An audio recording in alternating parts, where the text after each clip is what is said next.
Magkakaiba ang ating mga pagkatao. Iba ako kay Kyoshi at ikaw naiiba ka rin sa aming dalawa. Halimbawa, anong sabi sa'yo ni Kyoshi na tungkulin mo bilang avatar? Kailangan ko raw maging mabangis at walang awang mandirigma.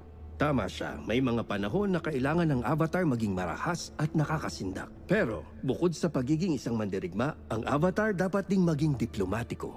Kung ganon, malulutas natin ang problema ng mundo nang walang masasaktan? Pwede nating subukan. Kaya lang, kapag nabigo ka, mabigat ang kapalit. Matinding mga kapalit. Pero tulad ni Avatar Kyoshi, nandito ako para tumulong sa'yo. Ano man ang kailangan mo. Tulungan niyo po ako kay Ko. Ano man bukod dyan. Hindi niyo naiintindihan! Ikaw ang hindi nakakaintindi.